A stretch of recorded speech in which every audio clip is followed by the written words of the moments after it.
Vous écoutez Radio Lomé, il est 12h30.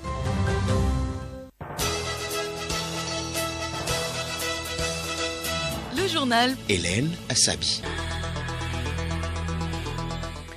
Mesdames et messieurs, bonjour et merci de rester avec nous pour ce journal. Au sommaire, le Togo est aujourd'hui un modèle avec les nombreuses réformes réalisées dans le domaine de la démocratie et de la bonne gouvernance. C'est le bilan fait par le représentant permanent de la CEDEAO après 5 ans de mission au Togo. Garba Lompo était hier à la primature. Au Mali, la majorité présidentielle s'est prononcée hier sur les résultats de la médiation de la CEDEAO. Elle approuve les recommandations de l'institution qui excluent notamment la démission du président malien. Et puis sport football, nouveau rebondissement pour Drogba dans la course à la présidence de la Fédération ivoirienne de football. La FIFA invalide le parrainage des arbitres dissidents. Radiolomé.tg. Mesdames et messieurs, une fois encore, bonjour. Le représentant permanent de la CEDEAO au Togo, Dr Garba Lompo, est arrivé au terme de sa mission. Hier, il était à la primature pour faire le point de ses 5 années d'activité au Premier ministre Commissaire Classou.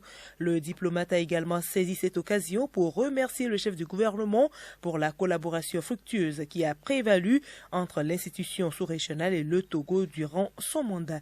Dr Garba Lompo au micro de Simplice Kodoma. Le Togo est un modèle aujourd'hui. Pourquoi? Parce que vous n'êtes pas sans savoir que l'architecture institutionnelle de développement et macroéconomique mise en place par la République togolaise, je parle du PND, aujourd'hui cette architecture institutionnelle fait école et les organisations internationales s'activent et s'inspirent d'ores et déjà de ce modèle togolais. Sur le plan socio-économique, le Togo aujourd'hui a une place de choix prépondérante en matière de croissance économique. Le Togo doit être le 3e pays des États membres de la CEDEAO. Et sur le plan sécuritaire, malgré les menaces planétaires de terrorisme et les quelques conflits de transhumance, le Togo est aujourd'hui le pays le plus stable des États membres de la CEDEAO en matière de politique, de paix et de sécurité. Ces aspects sont véritablement à saluer et à faire connaître et surtout à être consolidés. Sur le plan des échanges commerciaux, la libre circulation des personnes et des biens, le Togo étant une terre d'hospitalité et d'accueil, parce que l'ensemble des citoyens de nos États membres de la CEDEAO sont présentement en nombre important au Togo ou sans contrainte aucune, tout en respectant leurs devoirs et les droits accordés aux nationaux. C'est les mêmes avantages qui leur sont accordés et ils vaquent régulièrement à leur occupation. Cela n'est pas le cas dans certains autres pays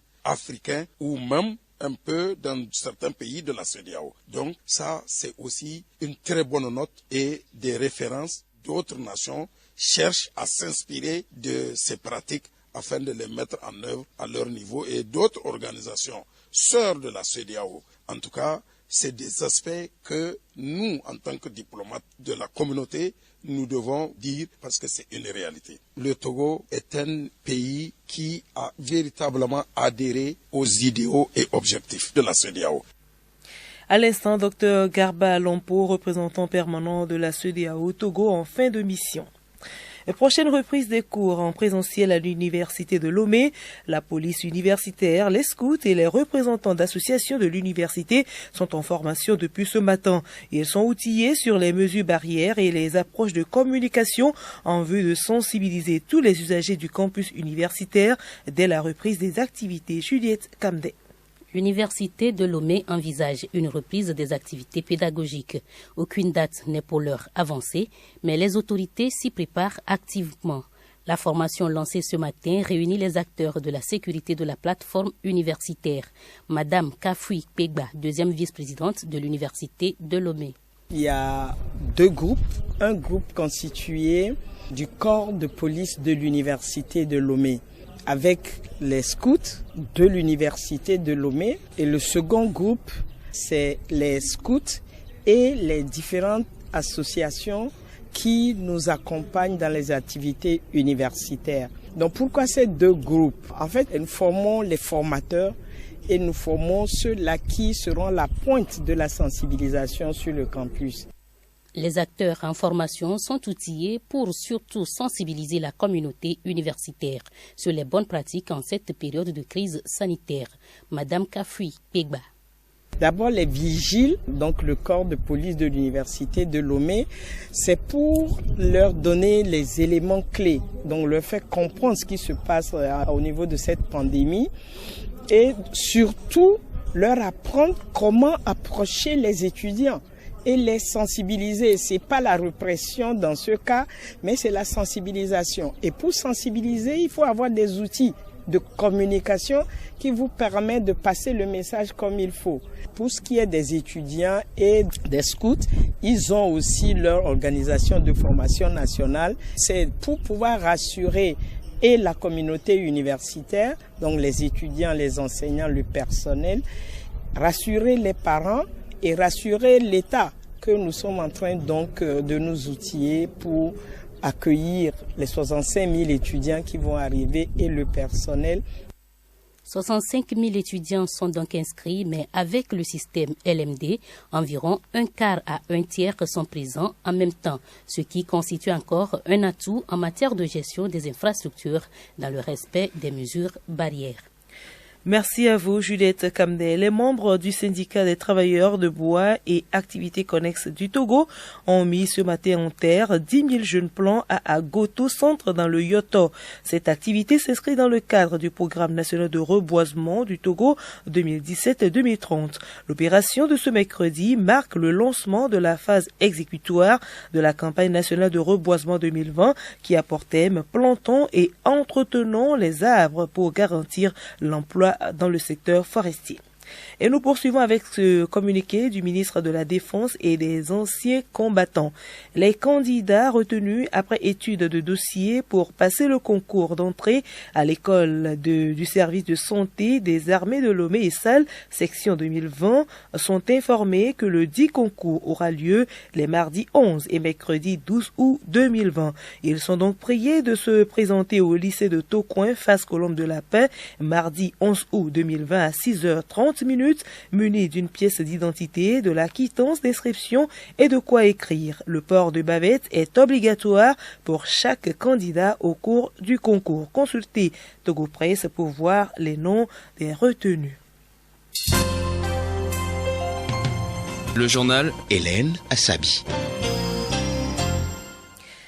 À l'étranger, au Mali, après l'opposition, la majorité présidentielle s'est réunie hier dans la capitale pour se prononcer sur les résultats de la médiation de la CEDEAO.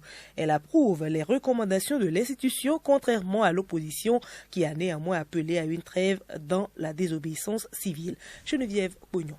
Hélène, vous l'avez dit, contrairement à l'opposition malienne qui n'approuve pas le plan de sortie de crise de la médiation de la CEDEAO, les partis et groupements politiques de la majorité présidentielle malienne ont voulu dans un premier temps resserrer leur rang et ensuite manifester leur soutien aux recommandations de l'institution qui exclut notamment la démission du président malien. La majorité présidentielle dit vouloir tendre la main à l'opposition et aux autres pour trouver une solution problème politique.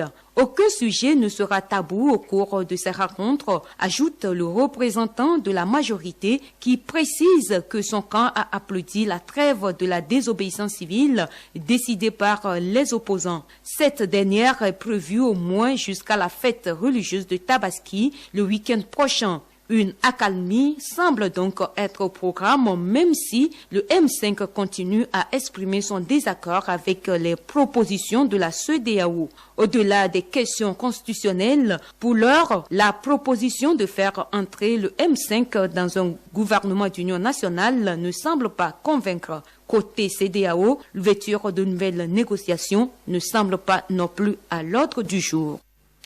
Côte d'Ivoire, l'ex-ministre ivoirien des Affaires étrangères, Marcel Amontano, qui fut proche d'Alassane Ouattara, a officiellement annoncé sa candidature à la présidentielle d'octobre prochain. C'était lors d'une conférence de presse qui s'est tenue à Abidjan ce mercredi. Ancien ministre des Affaires étrangères, il avait choisi de rompre avec Alassane Ouattara en mars dernier, après la désignation le 12 mars d'Amadou Gon Coulibaly comme candidat du Rassemblement des Oufouettistes pour la démocratie et la paix, et c'était lors d'une cérémonie qu'il avait boycotté. Coronavirus en RDC, le président Tshisekedi a annoncé hier à minuit la levée de l'état d'urgence sanitaire, mais la reprise des activités sera progressive. Coronavirus toujours, Donald Trump reprend ses briefings et change de ton sur l'épidémie. Après 3 mois de pause et alors que 3,8 millions d'Américains ont été touchés par le coronavirus et plus de 140 000 en sont morts, le président américain a repris hier ses briefings sur l'évolution de la pandémie aux États-Unis.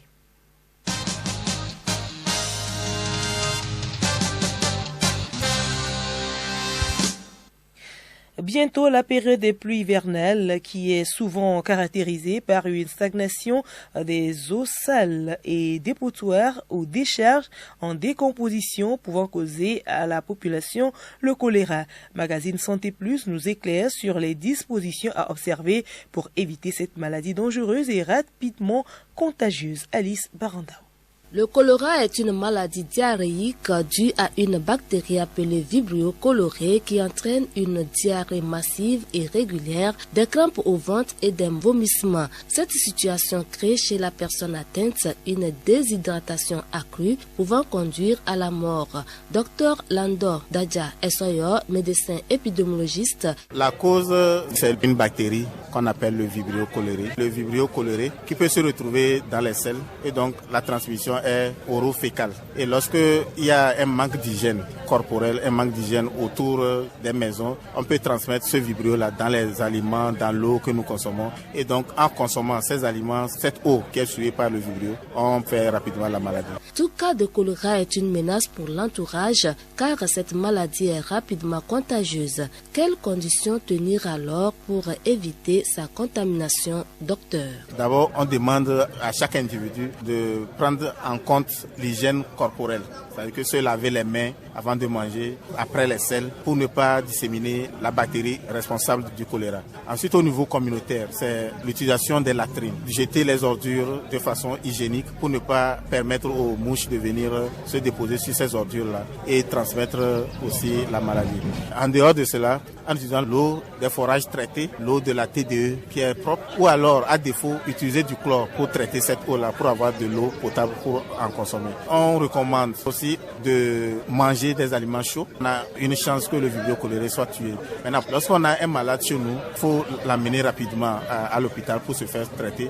Et maintenant, ceux qui ont été en contact avec le malade, il faudrait s'assurer qu'ils ont consulté pour qu'on leur donne des comprimés pour éviter que ces personnes contactent avec le malade puissent faire la maladie. Tous les éléments qui ont été en contact avec ce malade doivent être désinfectés, soit par les agents d'hygiène de la santé, soit par nous-mêmes en utilisant de l'eau de javel pour nettoyer tout ce qui a été en contact avec le malade cholérique. Nous avons tous bien compris que c'est la mauvaise observance des règles d'hygiène qui peuvent nous exposer à l'affection dangereuse du choléra. Mettons donc en pratique tous ces conseils pour nous prémunir contre cette maladie.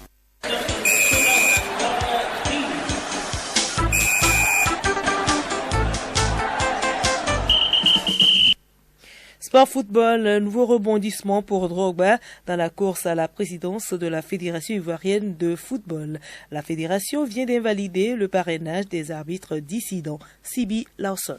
Dans un communiqué, la FIF fait savoir qu'elle est contre cette décision de certains membres de l'amicale des arbitres de football de la Côte d'Ivoire qui contestent la légitimité de leur président de parrainer Drogba. Selon la note, la FIF ne reconnaît que Souleymane Coulibaly comme étant président de la MAFSI puisqu'il a été élu en 2018 pour un mandat de 4 ans et qu'en tant que tel, la MAFSI avait soutenu Sori Diabaté. Néanmoins, il reste une lueur d'espoir pour Drogba. Selon les informations, le bureau bureau actuel de l'association des footballeurs ivoiriens AFI, qui avait également soutenu Diabaté, serait en passe d'être disloqué. En effet, si le bureau actuel est démis, le nouveau procédera à un nouveau vote afin de parrainer l'ancien éléphant, actuel deuxième vice-président de l'AFI. Dossier transfert pour poursuivre. La Juventus est désormais claire sur l'avenir de Cristiano Ronaldo et Paulo Dybala. Performant contre la Lazio Rome lundi dernier, le duo Cristiano Ronaldo-Paulo Dybala devrait encore faire les beaux jours de la vieille dame la saison prochaine. Le directeur sportif de la Juve se dit rassuré concernant la star portugaise. Concernant l'Argentin, il négocie lui une prolongation avec la vieille dame. Sous contrat jusqu'en 2022, Dybala a envie de poursuivre l'aventure avec la Juve. Le milieu de terrain de Tottenham, Eric Dier, a prolongé avec les Spurs jusqu'en 2024. Pendant ce temps, l'attaquant de Chelsea, Michy Batshuayi, refuse de rejoindre West Ham. Chelsea aimerait se séparer de Batshuayi pour faire de la place à ses recrues offensives et économiser son salaire. Mais le Belge ne l'entend pas de cette oreille. Tennis,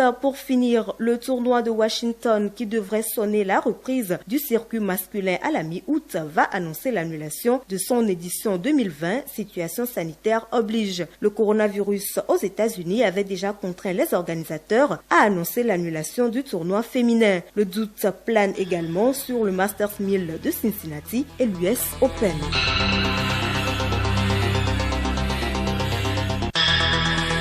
Voilà, nous sommes ainsi arrivés à la fin de ce journal. Retenez pour l'essentiel que le Togo est aujourd'hui un modèle avec les nombreuses réformes réalisées dans le domaine de la démocratie, de la bonne gouvernance. C'est le bilan fait par le représentant permanent de la CEDEAO après 5 ans de mission au Togo. Garba Lompo était hier à la primature.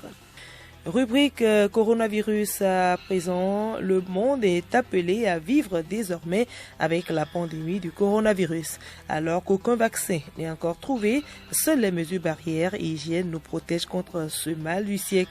Notre rubrique sensibilisation revient sur la virulence du virus corona et sur la nécessité d'observer toujours les mesures protectrices contre la Covid-19. Alice Baranda.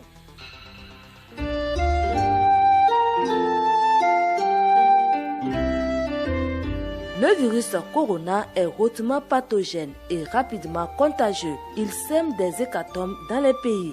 Dr Tosa Kokou du comité technique de lutte contre le coronavirus au ministère de la Santé. Pourquoi ce virus est si virulent et vraiment à craindre?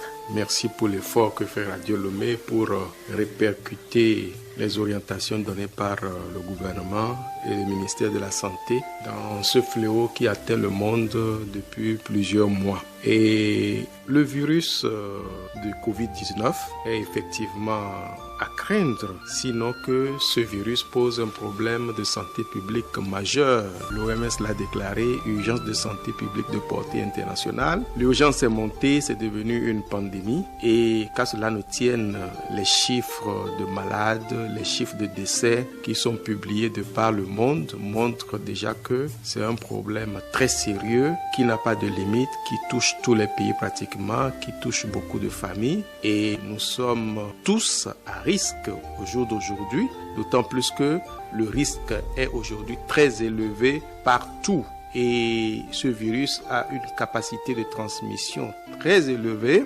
Et d'autant plus que des personnes qui ne sont même pas malades, que nous appelons des personnes asymptomatiques, peuvent et hébergent le virus et qui peuvent le transmettre. Vous savez que le virus se transmet par les gouttelettes de morve lorsqu'on éternue, les gouttelettes de salive lorsqu'on tousse, mais aussi une personne qui n'éternue pas, qui ne tousse pas, je l'ai dit tout à l'heure, asymptomatique, peut porter le virus. Donc, quand elle parle, les gouttelettes de salive que cette personne émet, si ça atterrit sur son interlocuteur ou bien ça atterrit sur une surface, ça peut être source de contamination. D'autant plus que ce virus peut séjourner plusieurs heures sur la surface d'une table ou sur une surface quelconque sur laquelle on a émis donc des gouttelettes de salive ou de morve. Donc cela donne à ce virus une capacité de transmission très forte et combinée au brassage des populations, cela devient un problème très sérieux. Et je le dis tout de suite, les mesures barrières qui sont préconisées restent la majeure. ce n'est pas autant la capacité de soin que la prise de conscience de tous les citoyens pour adopter les mesures barrières qui sont proposées par le gouvernement et les services techniques. Alors, Dr Tosakoko, rappelez-nous encore et encore les gestes qui sauvent pour nous prémunir contre le virus du corona. Il est recommandé à la population d'éviter les contacts étroits et de respecter les mesures barrières. Il est recommandé quand même une distance entre les personnes, même en famille. Une distance, il ne faut pas approcher l'autre de moins de 1 mètre premièrement. Deuxièmement, quand vous parlez, il faut vous protéger, il faut protéger l'autre. Mettez une bavette pour éviter que vos salives ne tombent sur l'autre. Et il faut que ce soit réciproque. Et quand le membre de la famille tousse par exemple éternue, dans ces conditions, il ne risque pas d'éclabousser l'autre. Et ou bien vous toussez dans le creux du coude, ça a été dit. Et le lavage des mains, parce que nous venons de dire que le virus séjourne sur les surfaces plusieurs heures. Alors là, c'est parti. Sur les rampes d'escalier, sur les tables et autres, le risque est toujours là. Mais la mesure phare, c'est de se laver les mains systématiquement. Faisons de notre mieux pour ne pas constituer un foyer de contamination du coronavirus.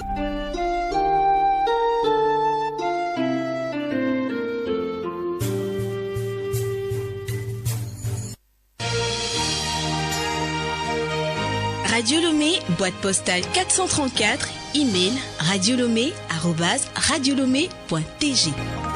radiolomé.tg